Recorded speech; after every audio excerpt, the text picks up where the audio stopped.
नमस्ते दोस्तों क्या भूलूं क्या याद करूं उपन्यास का अगला भाग प्रस्तुत है आपके सामने। भाग नंबर 11 इसको मैंने नाम दिया है।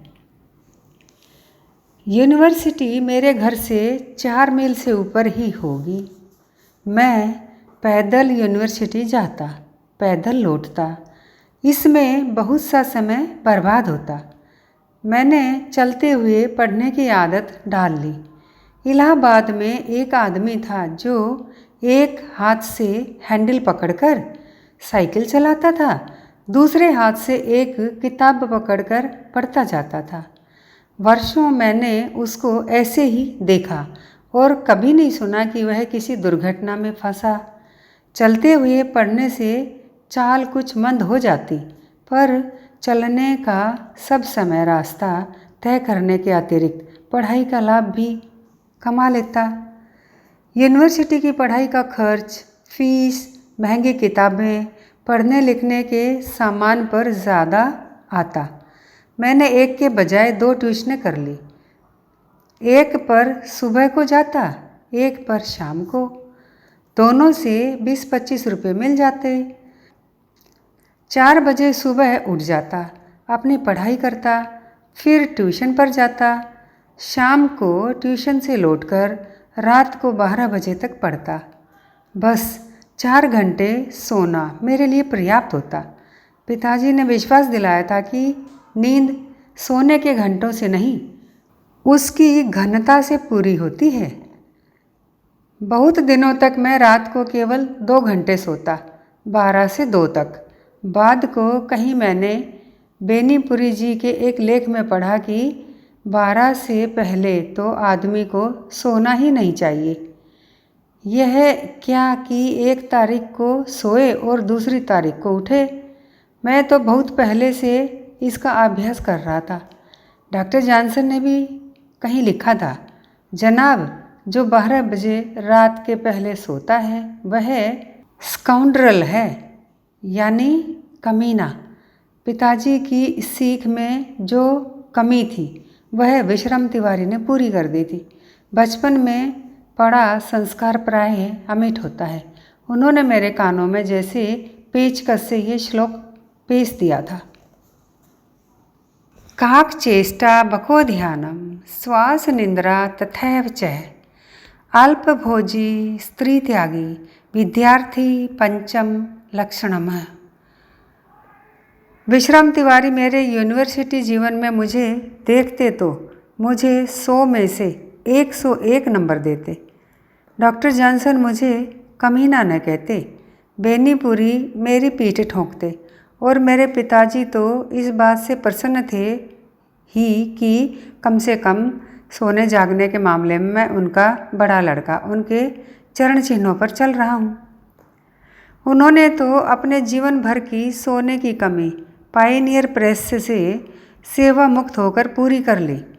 दिन रात सुबह शाम जब समय मिले तब सोकर, पर उनका लड़का कलम घिसाई के ऐसे पेशे में पड़ा है कि सेवा मुक्त होकर भी अपनी नींद की कमी पूरी करने का अवसर नहीं पाता। शायद उसकी नींद तो मृत्यु शैया पर ही पूरी हो। मेरे ससुर जी को जब मेरी पैदल चलाई का पता लगा तो उन्होंने दया द्रवित होकर मेरे लिए एक नई साइकिल भेज दी। उन दिनों हमारी बिरादरी में दूल्हे शादी के समय कलेवा खाने में बड़ा ठनगन करते थे। कोई ग्रामोफोन मांगता था, कोई फ़ोटो खींचने का कैमरा, कोई घड़ी, कोई साइकिल। अब तो शायद रेडियो, फ्रिजिडेयर, मोटर मांगते हों। मैंने उस समय कुछ नहीं मांगा था।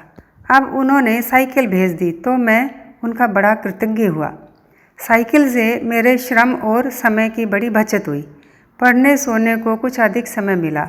ट्यूशनें दोनों चलती रही।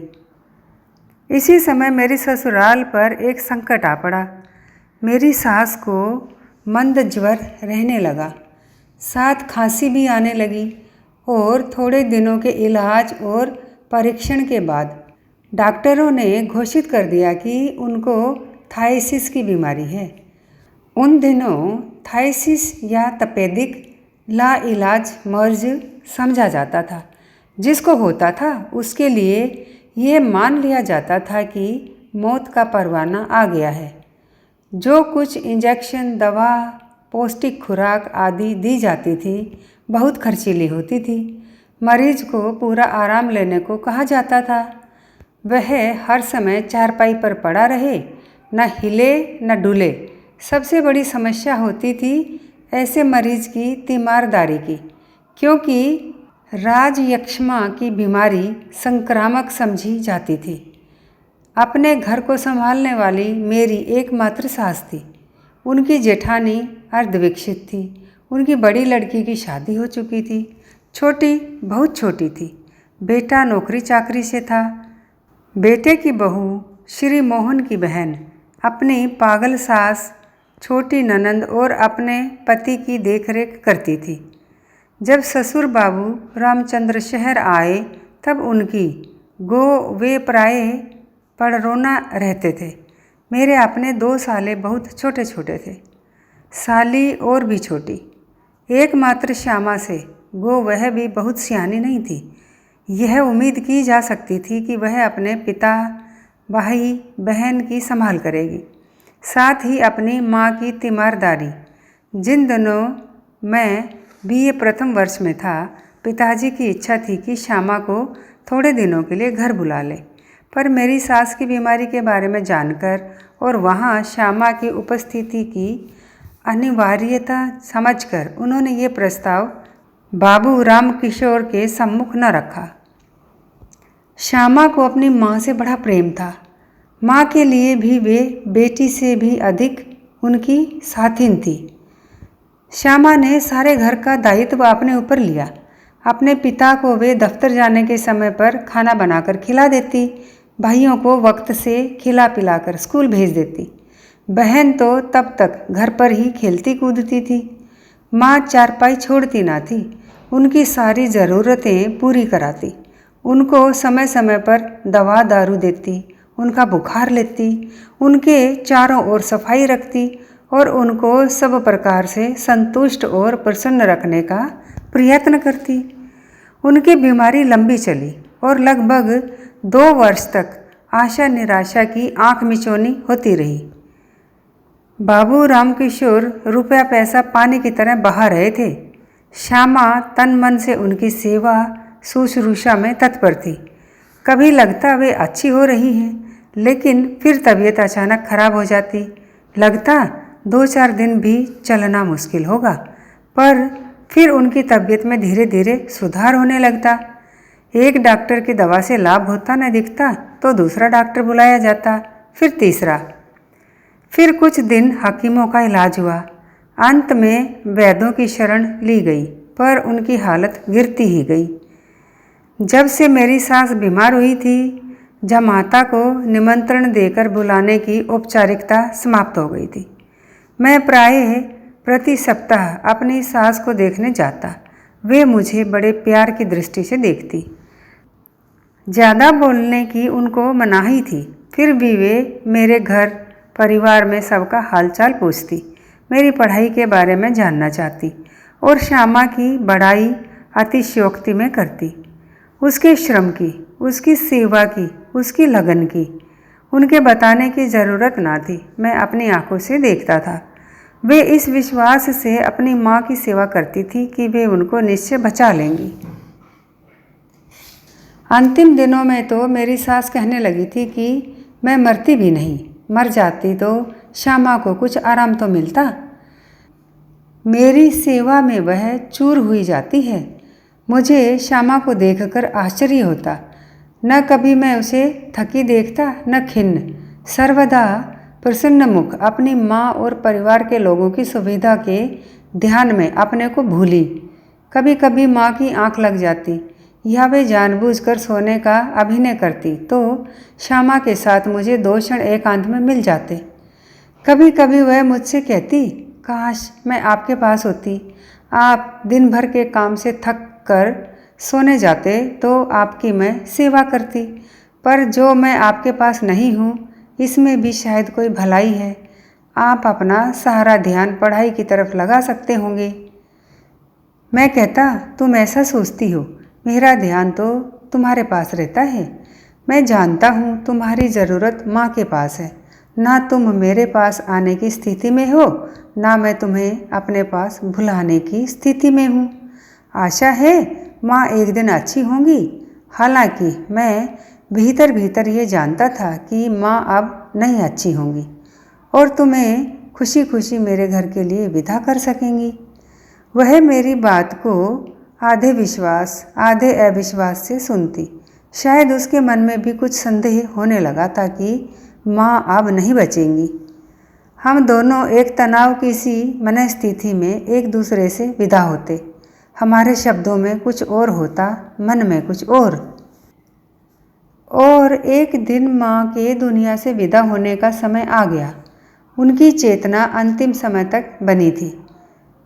छोटी बेटी और दोनों छोटे बेटों को उन्होंने पास बुलाया और आशीष देकर उन्हें दूर हटा देने को कहा। श्यामा को और मुझे भी उन्होंने आशीष दिया। श्यामा के प्रति कृतज्ञता के शब्द उनके मुख से नहीं निकल सके।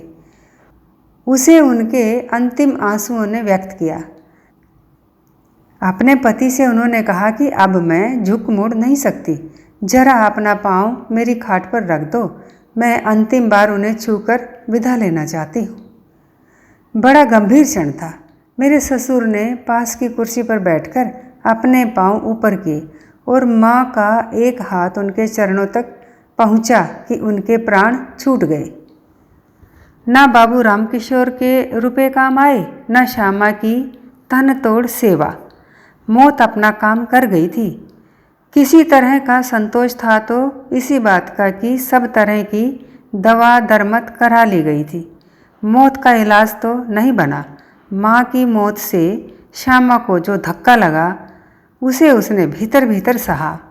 अपनी छोटी बहन और भाइयों का मुख देखा और न एक बार रोई चिल्लाई, न उसने एक आंसू गिराया। मैं उसकी दृढ़ता पर दंग रह गया। मैं अपने आंसू नहीं रोक सका। करकल और चंपा की असामयिक और मर्मभेदी मृत्यु के बाद चक पर कोई ऐसा न था जिससे मेरा घनिष्ठ हार्दिक संबंध हो। रुचि का संबंध मेरा बद्रीनाथ शातिर से था। जिले के किसी गांव के रहने वाले थे। बचपन में ही पिता माता की मृत्यु हो गई थी। कुछ प्रतिभा देख उनके चाचा उन्हें पढ़ाने के लिए शहर लाए थे और वे मोहल्ले के ही एक कायस्थ परिवार में रहते थे। लड़कपन से ही उन्हें उर्दू शायरी में रुचि थी और बाद को वे कुछ कहने भी लगे थे। अपने को हजरत दाग के खास शागिर्द नाखुदाए सुखद नुहू नारवी के शिष्य सुखदेव प्रसाद बिस्मिल इलाहाबादी का चेला कहते थे। उनकी कविताओं का शायद पहला संकलन संगम की लहरें के नाम से अभी थोड़े ही दिन हुए नागरी अक्षरों में प्रकाशित हुआ है। लड़कपन और शुरू जवानी के दिनों में उर्दू के बहुत से प्रसिद्ध शायरों के कलाम उनसे सुनने की मुझे स्मृति है। उन्हीं के साथ भगवान बाग अतर सुइया के किसी मुशायरे में रात भर बैठकर गज़लें सुनने और शायरों को दाद देने की भी याद है। सुबह गला पड़ गया था। इस मुशायरे को बजमे बिस्मिल नाम दिया गया था क्योंकि इनको बिस्मिल साहब ने आयोजित किया था। ताज्जुब तो शातिर साहब और मेरे संगी साथियों को तब हुआ जब दूसरे दिन मुशायरे की मिसर ए तरह पर मैंने भी एक पूरी गज़ल सुना दी। उन शेरों की मुझे कोई याद नहीं, पर कभी कभी मैं शेर कहता था। तखल्लुस रख लिया था शंकर, पता नहीं शंकर ही क्यों कर बैठे काफिए पर एक गज़ल कही थी। सिर्फ मक्ता याद है, शायद रोचक भी है। जान पहचान हो न हो शंकर, हुस्न देखा सलाम कर बैठे। और रदीफ में कयाम मुकाम आदि आया था। शातिर साहब मुझसे 2-3 साल बड़े होंगे। कायस्थ पाठशाला के विद्यार्थी थे, मुझसे एक आध दर्जे ऊपर नीचे। बाद को उन्होंने कायस्थ पाठशाला के दफ्तर में क्लर्की करके अपनी ज़िंदगी गुजारी। मेरी शादी में उन्होंने उर्दू में एक सेहरा लिखकर लाल कागज़ पर छपाया, सुनाया और बंटवाया था। शायद उसकी कोई प्रति किसी के पास हो, मेरे पास तो अब नहीं है। पुराने घर में तस्वीर जड़ा सेहरा कहीं पड़ा हो तो मैं नहीं कह सकता। परिचय मेरा मोहल्ले में कईयों से था, लड़कों से भी लड़कियों से भी। फिर भी चक मैंने निर्लिप्त भाव से छोड़ा। कटघर में आकर मेरा परिचय महेश प्रसाद गुप्त और उनके मित्र प्रकाश चंद्र गौतम से हुआ, जो पास ही रहते थे, जमुना रोड पर। तब इविंग क्रिश्चियन कॉलेज में पढ़ते थे। उनके द्वारा बेनी से जान पहचान हुई, जो बाद को भारत ख्याति के फुटबॉल के खिलाड़ी हुए और बहुत वर्षों तक कलकत्ता के प्रसिद्ध मोहन बागान से संबंध रहे। पता नहीं अब वे कहाँ हैं। गौतम के पिता महेश के मकान में किराएदार थे। अब गौतम ने उसी मोहल्ले में अपना निजी मकान बना लिया है। बाद में वह किसी ऐसे बड़े सरकारी ओहदे पर पहुँचे कि उनके पीछे चपरास बंद अर्दली चलता था। अब रिटायर हो चुके हैं। कई लड़के लड़कियां हैं जिनकी शादियां हो चुकी हैं और वे बाबा नाना बन चुके हैं। महेश प्रसाद बाद को इलाहाबाद यूनिवर्सिटी के फोटोग्राफी विभाग के अध्यक्ष हुए। अब वे भी रिटायर हो चुके हैं या होने वाले हैं। उनकी बड़ी लड़की ने विद्यापति पर डॉक्टरेट की। बड़े लड़के की शादी हो चुकी है, वे भी बाबा बन चुके हैं। बड़े हंसमुख हाजिर जवाब हैं। मुझसे ठेठ इलाहाबादी में बोलते हैं और कभी कभी ऐसा ग्रामीण गहरा पैना व्यंग्य करते हैं कि जो सुने लोटपोट हो जाए। अच्छे सच्चे मित्र हैं। मैं बरसों से इलाहाबाद नहीं गया। वह मेरे घर की देखभाल करते हैं, सालाना सफाई मरम्मत कराते हैं, किराएदार से किराया वसूल करते हैं और टैक्स, ज़मीनी कर आदि अदा कर जो बचता है मुझे भेज देते हैं। किसी समय वे मेरी तुकबंदियों के प्रथम श्रोता रहे हैं। अब उनको कविता सविता में रुचि नहीं है। अपनी पोती खिलाते हैं, गीता रामायण बाँचते हैं। कटघर के अपने इन मित्रों के साथ इनमें लुकरगंज से आकाश यशोदानंदन सामंत भी शामिल हो जाते हैं। जमुना में नहाने, तैरने, नौका विहार करने, एक बार रात भर धारा के विपरीत नाव खेकर सुजावन देवता तक जाने और गर्मी के दिनों में प्राय उस पर जा रेतीले खेतों में ककड़ी, फूट, खरबूजे खाने की कितनी यादें जुड़ी हुई हैं। सामंत खिलाड़ी थे। एक बार वे बारादरी पर एक पत्थर से दूसरे पत्थर पर कूदे। स्पर्धा करने को मैं भी कूदा। पत्थर पर मुंह के बल गिरा और माथा फूट गया। मरते मरते बचा। घाव का निशान आँख के ऊपर अब भी है। मुठीगंज के कुछ कायस्थ रिश्तेदार भी निकट आए। प्रमुख थे जग्गू चाचा और उनके 3 भाइयों, गप्पू चाचा, शंभू चाचा, रामू चाचा का परिवार। रामू चाचा के लड़के थे मुंशी कन्हैया लाल कृष्ण कुंज वाले, जिनके यहाँ मैं आचार्य चतुरसेन शास्त्री से मिला था, जिनके द्वारा किशोरीलाल गोस्वामी से। नए पुराने झरोखे के निबंधों में इसकी चर्चा कर चुका हूँ। द्विवेदी मेले की प्रेरणा वे ही थे। उर्दू चांद के कुछ समय तक संपादक रहे। प्रयाग में पहली म्यूज़िक कॉन्फ्रेंस उन्होंने अपने कृष्ण कुंज में कराई थी, जिसमें मैंने पहल विष्णु दिगंबर का गान सुना था। पहली बार उनका नाच देखा था। मीरा के भजन पर पायो जी मैंने राम रतन धन पायो। संत कलाकार का वह समन्वय, शुभ्रता और सौंदर्य का वह मेल कभी भूलने की चीज़ नहीं।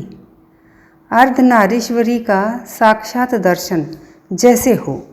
तन मन प्राण तृप्त हो गए थे।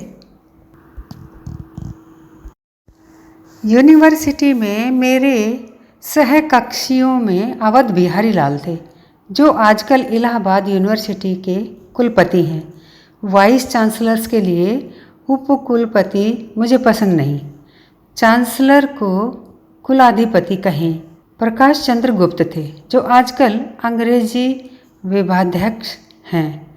ब्रजलाल गुप्त थे, जिनके सभी भाई करीब आधे दर्जन के ICS में आए, जो आजकल हाई कोर्ट में वकील हैं। 1929 की BA फाइनल की परीक्षा में प्रथम श्रेणी में प्रथम 3 स्थान पाने वालों में हम लोग थे। अवध बिहारी प्रथम, प्रकाश चंद्र द्वितीय, ब्रजलाल और मैं तृतीय। चौथा स्थान विद्याशंकर को मिला था, जो ICS में आए।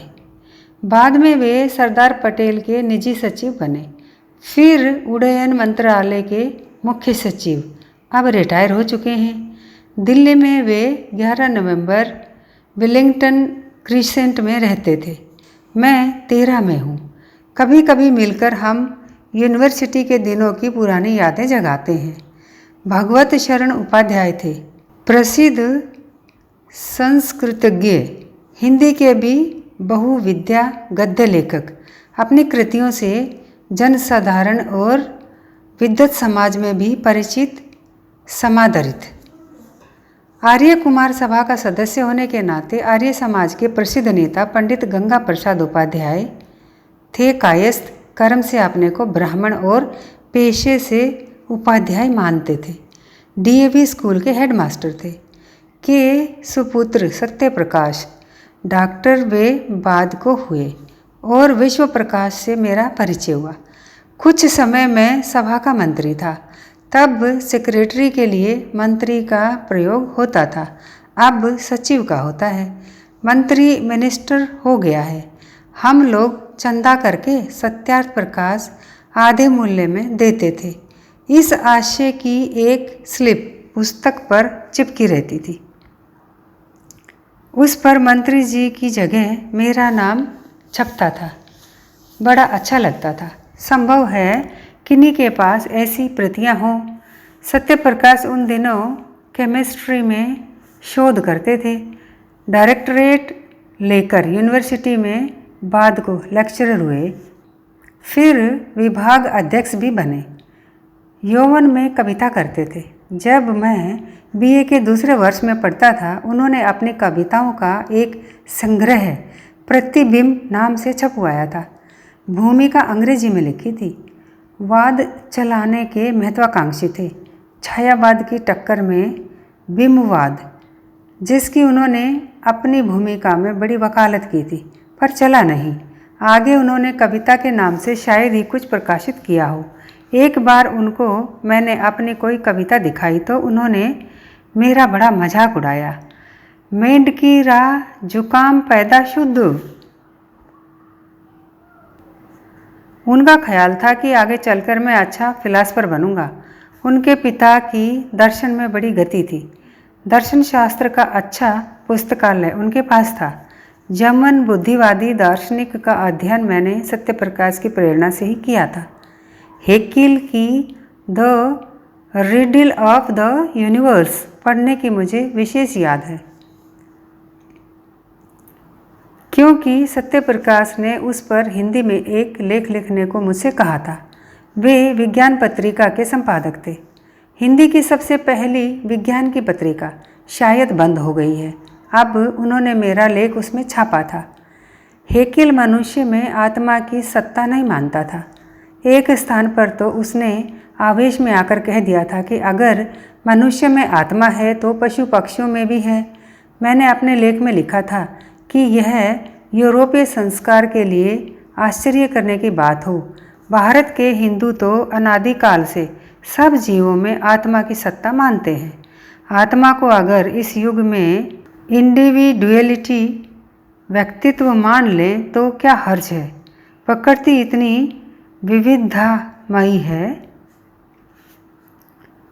इतनी विविधामयी है कि उसने मनुष्य पशु पक्षी तो दूर एक एक घास पात को अलग व्यक्तित्व दिया है। खैर, किसी भी पत्रिका में छपने वाला यह मेरा पहला लेख था। तब तक शायद मेरी कोई कविता भी किसी पत्रिका में नहीं छपी थी। हाँ, एक छपी थी, रॉबर्ट ब्राउनिंग की प्रोस्पाइस की पैरोडी, जैन हॉस्टल की मैगजीन में।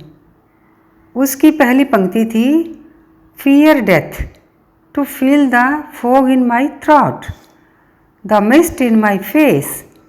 इसको मैंने कर दिया था, fear examination to feel the fog in my throat etcetera.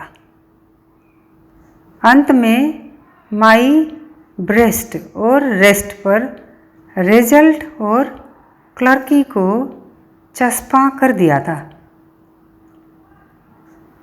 वह जब मैंने किसी सभा में सुनाई थी तब विद्यार्थी जनता की कितनी वाहवाही मुझे मिली थी।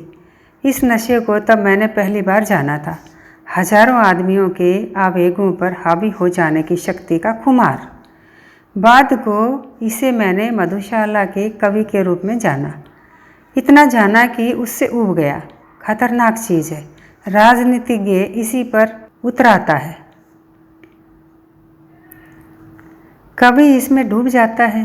बचने का उपाय सिर्फ एक है, कवि अपने में डूबा रहे। विश्व प्रकाश ने अपने पिता के कला प्रेस से बालकों के लिए चमचम नाम की पत्रिका निकाली थी।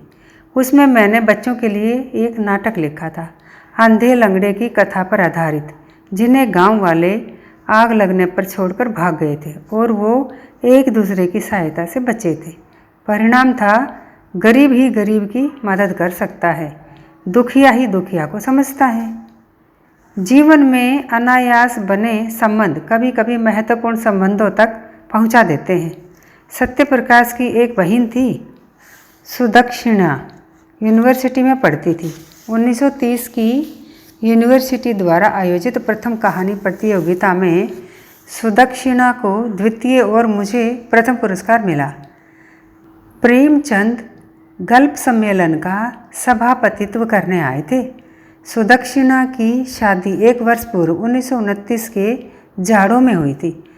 मुझे भी निमंत्रित किया गया था। निमंत्रित क्या किया गया था? लड़की की शादी थी, कामकाज में हाथ बटाने को बुलाया गया था। बारात ग्वालियर से आई थी। बारात में मेरी ही उम्र का एक लड़का आया था, जिसका नाम श्री कृष्ण सूरी था। सूरी पंजाबी थे।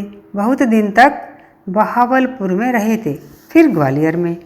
जब हरिकृष्ण प्रेमी उस परिवार के संपर्क में आए थे, फिर दिल्ली में, जब उनके यहाँ नवयुवक जैनेन्द्र भी जाया करते थे।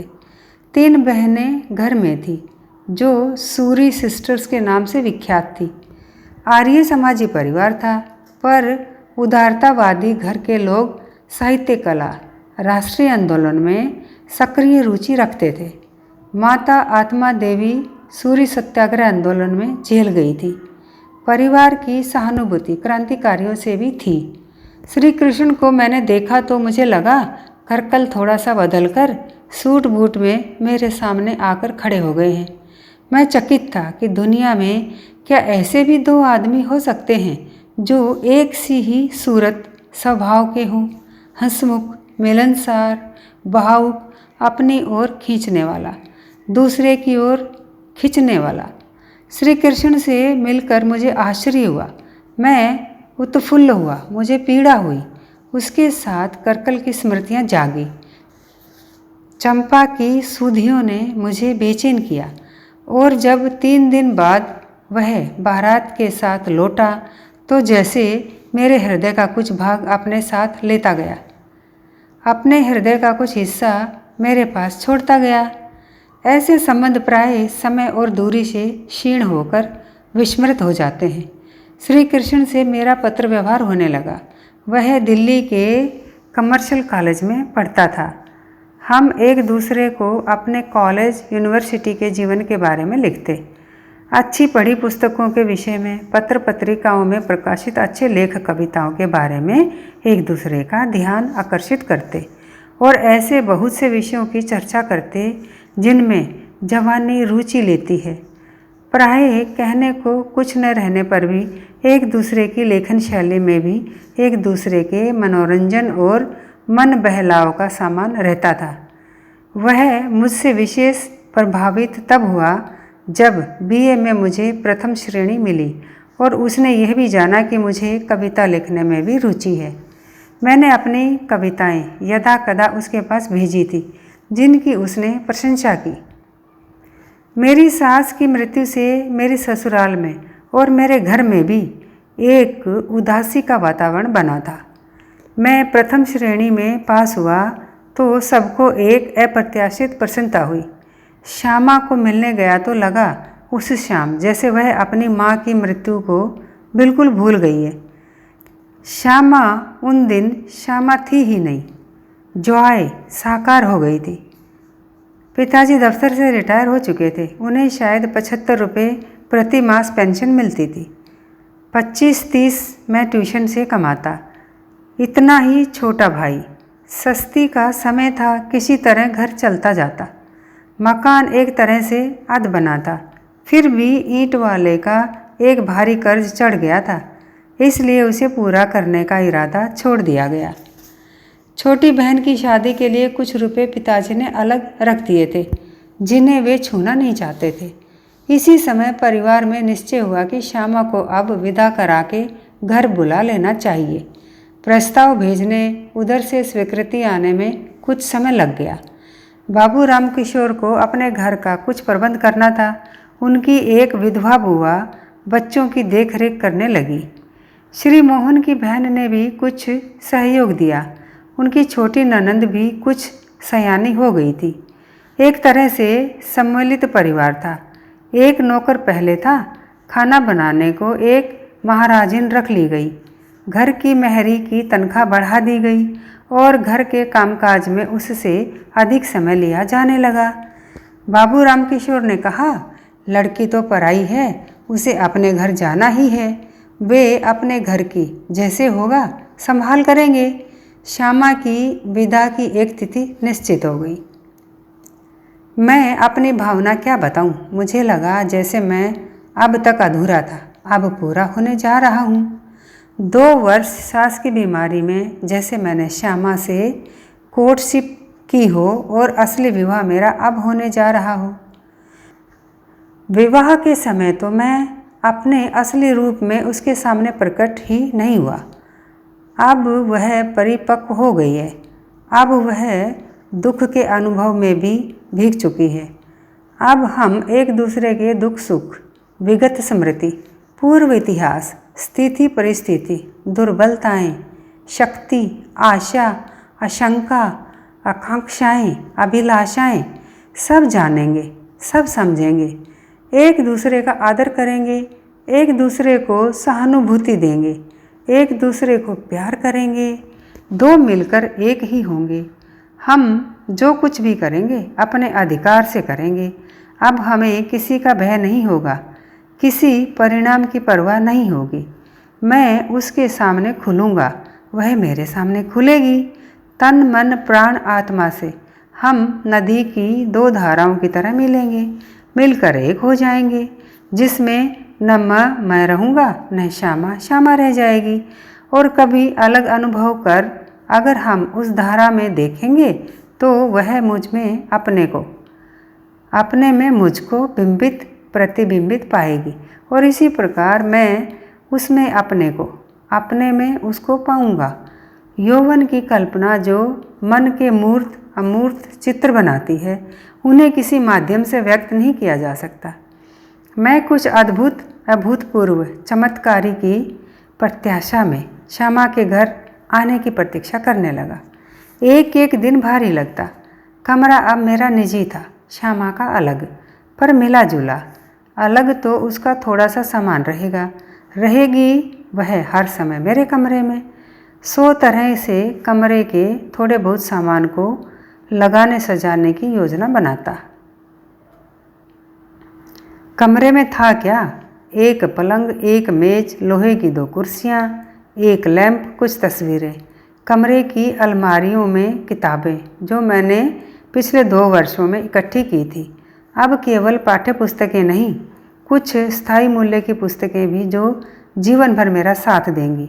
और अगर ध्यान नहीं जाता था तो श्यामा की किसी आवश्यकता की ओर। शायद इसलिए कि मेरे पास उसे पूरा करने का कोई साधन नहीं था। शायद इसलिए भी कि श्यामा को मैंने जैसा जाना था उससे उसकी कोई भी आवश्यकता हो ही नहीं सकती थी। शायद मुझसे उसकी सारी आवश्यकताएं पूरी हो जाएंगी। क्या मैंने उसे ठीक ही नहीं जाना था? मैंने बहुतों को समझने में गलती की, श्यामा को समझने में नहीं। याद आता है जब मैं कहीं से आता था वह मुझसे पूछती थी, मेरे लिए क्या लाए हो? कुछ पाने की तृणमात्र कामना से नहीं, मुझे सिर्फ यह सुनने के लिए कि तुम्हारे लिए तो मैं अपने को ही लाया हूँ। यही उत्तर मैं हर बार देता और वह विभोर हो जाती, सब कुछ पा जाती।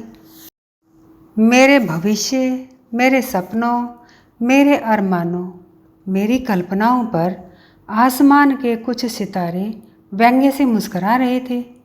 गोने की तारीख से 4 दिन पहले बाबू राम किशोर ने कहला भेजा कि श्यामा को ज्वर आने लगा है। गोने की तारीख 8-10 दिन आगे कर दी जाए, तब तक वह ठीक हो जाएगी। गोने के साथ कुछ आनंद उत्सव करने का भी मेरे माता पिता का हौसला था, इसलिए कुछ निकट संबंधियों को बुला लिया गया था। पिताजी ने कहलाया कि तिथि तो आगे न बढ़ाई जा सकेगी, पंडित से बहुत विचरवा कर लगन रखी गई है। मुनि वशिष्ठ से पंडित ज्ञानी शोधी के लगन धरी, कर्म गति टारे नहीं टरी। रिश्तेदार लोग आ गए हैं, 4 रोज अभी हैं। आशा है तब तक श्यामा ठीक हो जाएगी और ना ठीक हुई तो आराम से उसे भी घर लाएंगे। इलाज जैसे वहाँ होता है यहाँ भी होता रहेगा। बहू हमारी है और अब उसकी बीमारी का इलाज कराना हमारा दायित्व है। बाबू राम किशोर अपनी बेटी को बेहद प्यार करते थे। प्यार की अधिकारिणी उसने अपने आप को सिद्ध भी कर दिया था। बीमारी की हालत में वे उसको विदा तो न करना चाहते थे, पर यह भी सोचते थे कि विवाह को 3 वर्ष हो गए हैं, गोना दे ही देना चाहिए। फिर शहर के पास मोहल्लों की बात है, बेटी कहीं दूर देश तो जा नहीं रही है। जब चाहेंगे जाकर देख आएंगे, अपने संतोष की दवा दरमत करा सकेंगे और अगर घर बुलाना ही चाहेंगे तो जब चाहेंगे मेरे पिता से प्रार्थना कर जोर डालकर बुला लेंगे। जिस दिन श्यामा की विदा होनी थी उस दिन भी उसका बुखार नहीं टूटा। 6-7 दिन से वह केवल दूध साबूदाना पर रह रही थी, कमज़ोर हो गई थी। फिर भी जैसे बड़ों ने निश्चय किया था मैं उसे विदा करा लाया। दवाइयों की शीशियाँ नुस्खे साथ आए। बहुत आराम से बग्गी में बिठाकर उसे लाया गया था। मैं निराश था, चिंतित था, साथ ही भीतर मुझे कुछ प्रसन्नता भी थी श्यामा को अपने निकट पाने की। मैं अपनी देख रेख सेवा स्नेह से उसे जल्द अच्छा कर लूँगा। उसकी खाट के पास बैठकर उससे बातें करूँगा। उससे मुझे कितना कुछ कहना है। बीमारी कितने दिन चलेगी? 10 दिन, 12 दिन, साधारण बुखार ही तो है। श्यामा के पिताजी का आग्रह था कि जिस डॉक्टर का इलाज वहाँ होता था उसी का यहाँ भी हो, और इसमें हमें ऐतराज़ भी क्या हो सकता था। दिन भर श्यामा को नीचे ही रखा गया। उसकी देख रेख करने, उसको दवा आदि देने का काम मेरी माँ बहन ने संभाला। कुछ पूजा पाठी भी करानी थी। नाते रिश्तेदारों ने भी ध्यान रखा कि उस पर थकान ना पड़े। बहुत सी बातों की सिर्फ रस्म अदाई कर दी गई। रात को 10-5 निकटतम रिश्तेदारों का खाना पीना था, वह नहीं टाला गया। श्यामा की बीमारी को गंभीर क्यों बनाया जाए, मुझे यह सब नहीं सुहाता था, पर घर वालों की भी मजबूरी थी। पहले से निमंत्रण दे दिया गया था, आखिरी वक्त पर खारिज करना अशोभन होता। श्यामा को तो कुछ करना नहीं था। सब लोग खाना खा श्यामा का हाल चाल पूछ जल्दी अच्छे होने की शुभकामनाएं दे चले गए। बाहर से आए 2-3 मेहमान घर पर ठहरे थे। मुझे तो श्यामा से मिलने की घड़ी की एकमात्र प्रतीक्षा थी। दिन पहाड़ सा लगा और दिन भर जो कुछ होता रहा उसमें मैं घड़ी की सुइयों का चलना भर देखता रहा। वैसे चाहे सुइयां दौड़ती रहें, पर उनकी ओर देखो तो वे कितनी मंद गति से चलती हैं। रात को मैंने देखा कि श्यामा की चारपाई मेरे कमरे में न लगवाकर दूसरे कमरे में लगवाई जा रही है। पास में मेरी बहन या माँ के सोने का प्रबंध किया जा रहा है। दिन भर जो खटराग होता रहा था उसे मैंने किसी तरह सह लिया था, पर अब मेरे दिमाग का तनाव टूटने टूटने तक आ पहुंचा था।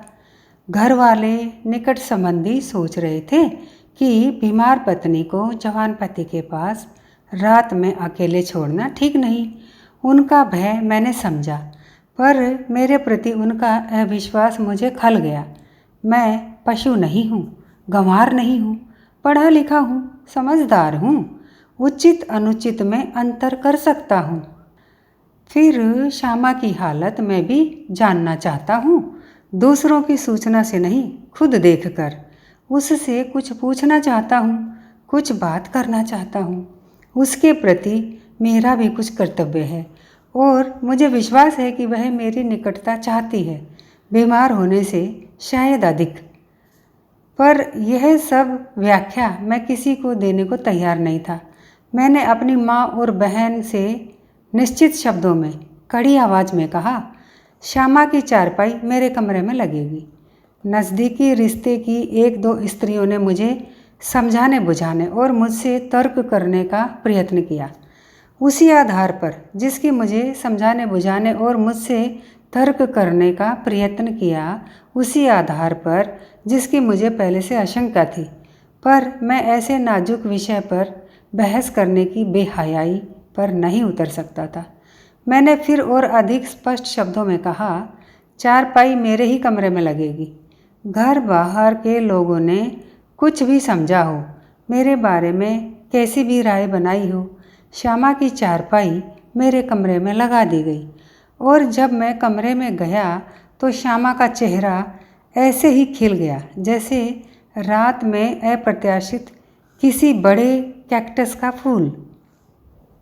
श्यामा को रात मुझसे अलग काटनी पड़ती तो भले ही वह किसी से कुछ न कहती, भले ही किसी पर जाहिर न होने देती, उस पर बहुत बुरी बीतती। श्यामा का बदन गर्म था। दिन भर की आवाजाही और हलचलों की थकान उसने लेटे लेटे भी महसूस की थी। मैं श्यामा से बहुत कुछ कहना चाहता था, शायद वह भी मुझसे बहुत कुछ कहना चाहती होगी, पर मैंने उसे देर तक जगाए रखना उचित न समझा। चारपाई से चारपाई मिला ली और ऐसा अनुभव हुआ जैसे हमारे शरीर ही एक दूसरे से मिल गए हों। नींद तो मुझे नहीं आ रही थी, ना उसे ही, पर मैंने सोचा मैं सो जाऊंगा तो यह भी सो जाएगी। मुझे याद है मैंने उसके बालों की एक लट अपनी उंगली पर लपेट ली और आंख मूंद ली, पर न श्यामा सो रही थी न मैं सो रहा था। बहुत दिनों बाद मैं उस रात के भावों को वाणी देने योग्य अपने को पा सका। मनाकर बहुत एक लट में तुम्हारी लपेटे हुए पोर पर तर्जनी के, पड़ा हूँ बहुत खुश कि इन भंवरों में मिले फार्मूले मुझे जिंदगी के। भंवर में पड़ा सा हृदय घूमता है, बदन पर लहर चल रही है। न तुम सो रही हो न मैं सो रहा हूँ, मगर यामिनी बीच में ढल रही है। इन पंक्तियों में जो सारगर्भित संकेत है उन्हें शायद ही किसी ने समझा हो, शायद ही कोई समझे, इसलिए मैं ही इन्हें स्पष्ट करने की धृष्टता करता हूँ। हाफिज ने कहीं अपनी प्रेयसी से कहा है, मैंने रोजे अजल को जो इकरारनामा तेरी जुल्फ़े पेचा से किया था उसी से बंधा हूँ और निकल नहीं सकता। इसने अपने किसी लेख में इसे उद्धृत किया था और उसके द्वारा अपने इस सिद्धांत के लिए बल संचय किया था कि कवि का क्षेत्र जीवन का आवर्त है, घेरा व्रत प्रतीक रूप में प्रेयसी की जुल्फे पेचा छल्लेदार कुंतल राशि, जो घूम घाम कर उसी जगह आ जाए जहाँ से चली थी, जैसे सांप अपने मुंह में अपनी पूंछ पकड़ ले और उससे एक व्रत बन जाए। दार्शनिक का पथ है बाण का पथ, जो सीधा जाता है, जो कोई जगह नहीं घेरता, जो लौटता नहीं, जो आगे ही बढ़ता जाता है। इसे मैंने ईंट्स पर लिखी अपनी कविता में अधिक स्पष्टता से व्यक्त किया था। कवि का पंथ अनंत सर्प सा, जो मुख में है पूंछ दबाए, और मनीषी तीर सरीखी सीधी अपनी लीक बनाए। यहाँ बहुत कुछ ध्वनि से भी कहा गया है। पंथ अनंत की ध्वनियाँ व्रत की ध्वनियाँ हैं। तीसरी और चौथी पंक्ति में ई की 9 बार पुनरुक्ति उस तीर की गति की ध्वनि का संकेत है, जो एक ही दिशा में सीधा घुसता चला जाए। ईट्स का तो सारा काव्य ही गोल घूमने वाले और सीधे जाने वाले प्रतीकों से भरा है। इन दोनों प्रतीकों का मूल ईट्स को यहूदी धर्म के कब्बाला में मिला था, जहाँ प्राइमस मोबाइल आदि चेतना तक पहुँचने के 2 मार्ग हैं, सर्प कुंडल पथ और बाण रेखा पथ। भाव और तर्क, भावुकता और विवेक, काव्य और दर्शन का यह संघर्ष मेरे अंतर में ईट्स से परिचित होने के बहुत पूर्व से चल रहा था। बाद को मुझे ज्ञान हुआ कि ईट्स के अंतर भी यह संघर्ष बहुत दिनों तक चला था। झुकाव उनका सर्प कुंडल की ही ओर रहा है। मैं भी गीत और गीता के संघर्ष में शायद अब तक पड़ा हूँ, पर मेरा भी अवचेतन शायद सर्प कुंडल को समर्पित हो चुका है। जैसा कि मेरा हस्ताक्षर इंगित करता है, कवि की प्रत्येक पंक्ति, प्रत्येक कविता, उसका सारा काव्य सर्प की काया के समान सुसंबद्ध होना चाहिए, आदि से अंत तक समग्र साथ समान गति में प्रत्येक अंश परिपूर्ण प्रत्येक अंश को प्रस्फुरणशील रखता हुआ। मनीषी आदि चेतना को केवल एक बिंदु पर स्पर्श कर सकता है, कवि उसे चारों ओर से घेर लेता है। ज्ञानी भगवान के चरण छूता है, भक्त भगवान को भुजपाश में बांध लेता है। कविता इसी से भक्त के साथ रहती है, प्रेमी के साथ, ज्ञानी और दार्शनिक के साथ नहीं। श्यामा का बुखार 4 महीने तक न उतरा। तब मैंने यह न जाना था कि यह बुखार तो वह तपेदिक में बीमार अपनी माँ की सेवा के लिए मिले संक्रामक उपहार के रूप में लाई है।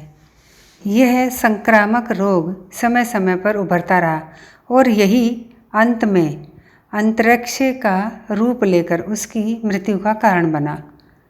श्यामा मेरे शरीर की संगिनी नहीं बन सकती थी, मेरे मन की संगिनी तो बन सकती थी, और मेरे मन का कुछ भी ऐसा न था जो मैंने उसके मन में न उतार दिया हो। उस समय तो मैंने नहीं समझा था, पर अब मुझे लगता है स्वयं श्यामा अपने घातक रोग को समझ गई थी। उसने समझ लिया था कि उसकी आयु अधिक नहीं, पर इससे न वह भयभीत थी न आतंकित। न उसने कभी किसी को जानने दिया कि वह अपने अंत की निकटता के प्रति सचेत है, पर इस चेतना ने उसके चरित्र को एक विशिष्टता दी थी, जिसे मैं देवी ही कहना चाहूँगा। सबके प्रति उदार, सबके प्रति सहिष्णु, न किसी से ईर्ष्या, न किसी से द्वेष, न किसी से शिकायत, न अपनों से न परायों से, न संसार से न भगवान से, न किसी चीज़ का उसको शौक, न किसी वस्तु का लोभ, न किसी प्रकार की इच्छा। किसी को मैंने उससे असंतुष्ट या अप्रसन्न कभी देखा ही नहीं, न उसके घर में न अपने घर में। मेरे साथ अपने संबंध को इन 4 महीनों में ही उसने एक रूप दे दिया था और उसमें अंत तक कोई परिवर्तन नहीं आया। मुझे यह भी कहते संकोच होता है कि उसे मुझसे प्रेम था या वह मुझे प्यार करती थी। ठीक कहना यह होगा कि वह मुझे समर्पित हो गई थी, मुझसे एक हो गई थी। जो मैं चाहता था मुझे उससे कहना नहीं होता था, वह वही करती थी। पर वह यह नहीं चाहती थी कि उसके लिए कोई कुछ करे, मुझसे तो बिल्कुल नहीं कि मैं उसके लिए कुछ करूं। मुझे उसने क्या समझा था कि वह चाहती थी कि मुझे छोटी से छोटी भी चिंता व्यापने न पाए। उसको लेकर तो बिल्कुल नहीं, कभी नहीं। और यहीं पर उसके हृदय का एक कांटा था। वह एक असाध्य रोग से पीड़ित थी। वह जानती थी कि उसकी बीमारी से मैं चिंतित होऊंगा, उसके पिता चिंतित होंगे, उस घर के लोग चिंतित होंगे।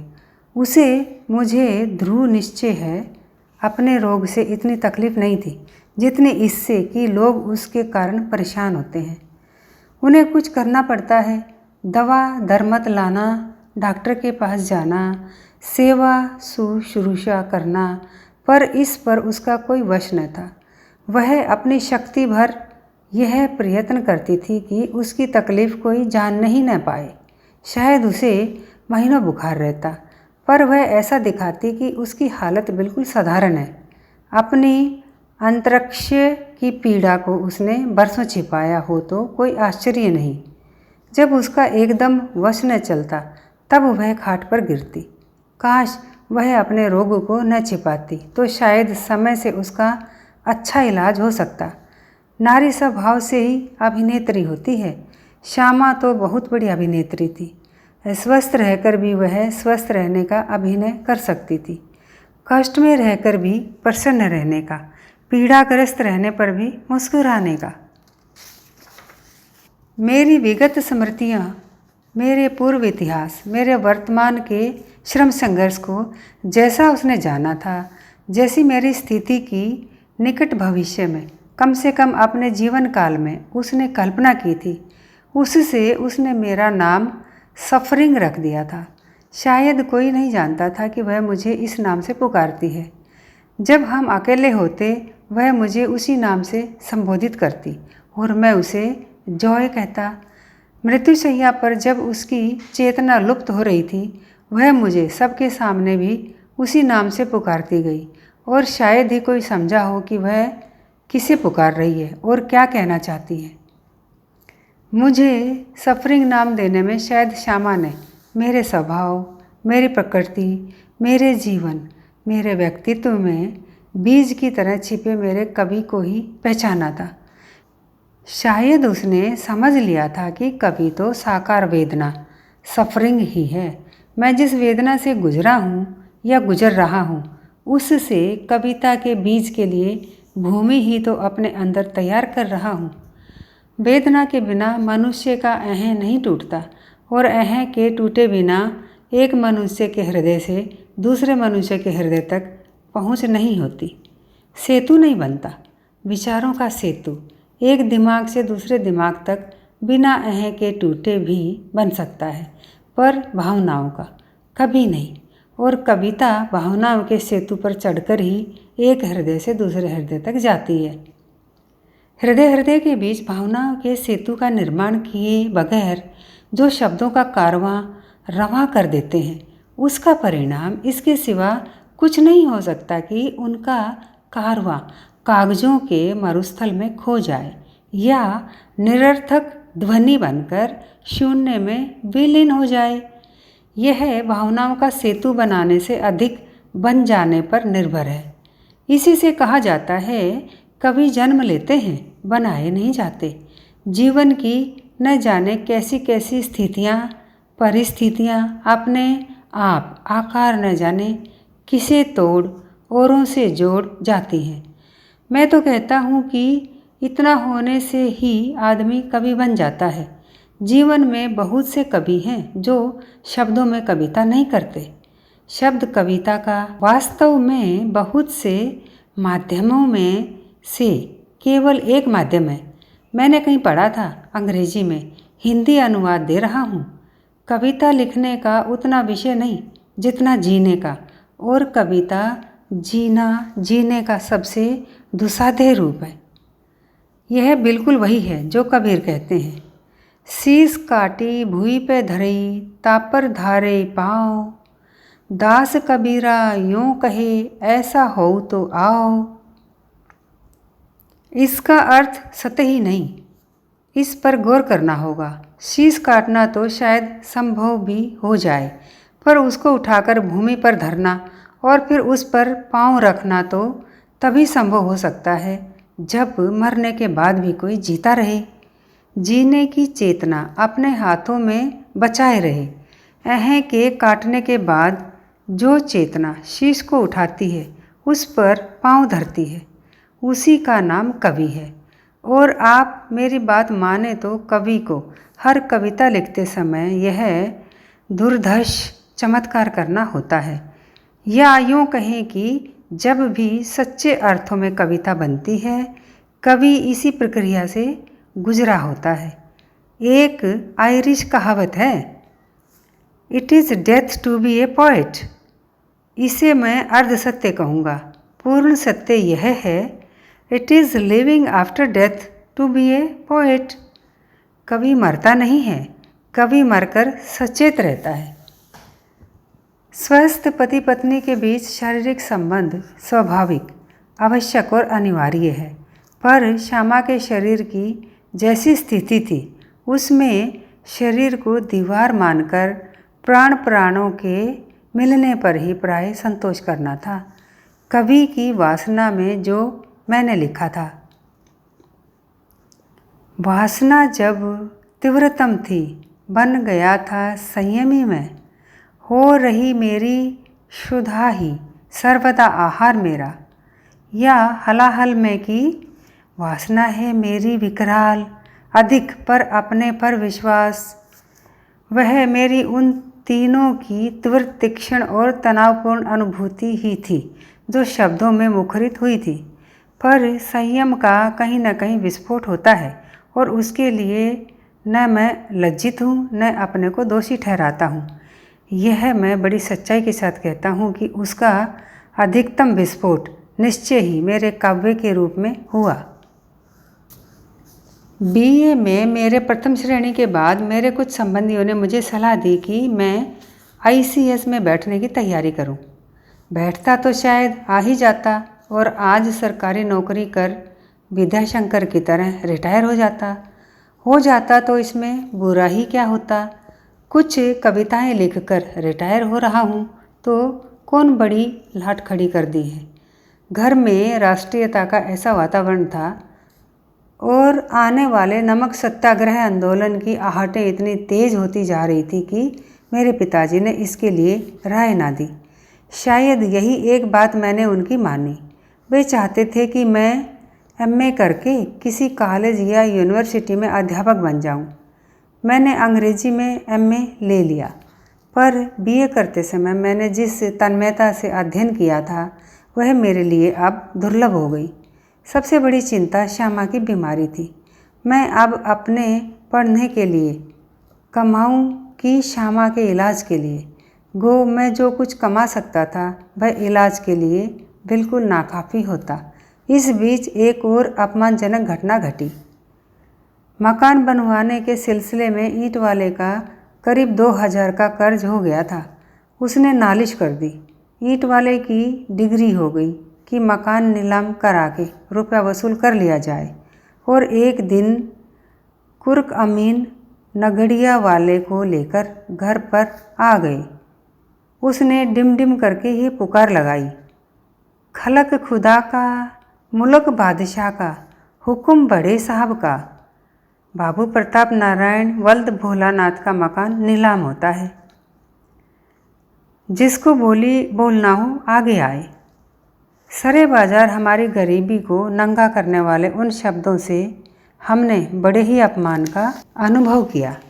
घर में हर एक की यही इच्छा होती थी कि धरती फट जाए और एक एक उसमें समा जाए। ये तो अच्छा हुआ कि नया मोहल्ला था। पुराना मोहल्ला होता तो हम इस पर घर के अंदर जाकर आत्महत्या कर लेते। 10,000 की लागत का मकान पिताजी को 2,000 में रेहन रख देना पड़ा। अब ये 2,000 रुपये कहाँ से आए? मेरे छोटे भाई शालिग्राम ने बीए का इम्तिहान दिया था। रिजल्ट आने से पहले ही उन्हें इलाहाबाद बैंक में नौकरी मिल गई और घर की स्थिति देखते हुए उन्होंने आगे पढ़ने की बात ना सोची। कायस्तों के यहाँ लड़का बेभुनाई हुंडी कहा जाता है। बांदा के वकील बाबू गया प्रसाद की ओर से शालिग्राम के रिश्ते का प्रस्ताव आया। लड़की सुंदर, पढ़ी लिखी, सुशील थी, साथ ही अच्छा दहेज मिलने की आशा थी। पिताजी ने शादी मंजूर कर ली। शालिग्राम के तिलक में जो रुपए नकद मिले उसमें से 2,000 देकर मकान छुड़ा लिया गया, पर उनकी शादी पर कुछ रुपया खर्च होना था, खासकर चढ़ाव के लिए गहनों पर। श्यामा ने फिर अपनी उदारता, त्याग और बड़प्पन का परिचय दिया। उसने अपने सब जेवर शालिग्राम की वधू के लिए दे दिए। परिवार की लाज बचने का दूसरा तरीका ना था। मेरी एमए प्रीवियस की परीक्षा से पहले ही गांधी जी की दांडी यात्रा आरंभ हो गई थी और उनके प्रति पग से देश में राष्ट्रीय जागरण और जोर मारने लगा। बेमन से मैंने परीक्षा दे दी, पास भी हो गया, पर जुलाई में जब यूनिवर्सिटी खुली तो मैंने पढ़ाई छोड़ दी। कुछ पारिवारिक चिंताओं और कुछ राजनीतिक हलचलों के कारण मेरा मन पढ़ने की तरफ से उचट गया था। मैं आंदोलन में सक्रिय भाग लेने की स्थिति में ना था। जुलूसों में नारे लगाता, सभाओं में शामिल होता, घर में चरखा चलाता, जमुना पार गांव में जाकर व्याख्यान देता। कुछ रचनात्मक कार्य करने को भी मैंने सोचा। हम खद्दर का प्रचार करेंगे। महेश, प्रकाश और मैंने एक टीम बनाई। खादी भंडार से हम लोग एक गट्ठर खादी का लेते।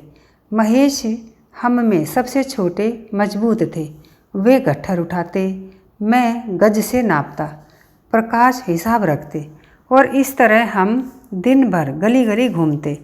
हमें एक दिन बड़ी प्रसन्नता हुई जब पंडित जवाहरलाल नेहरू का ध्यान हमारी खद्दर प्रचारक टीम की ओर आकर्षित हुआ और उन्होंने भरी सभा में हमारी प्रशंसा की।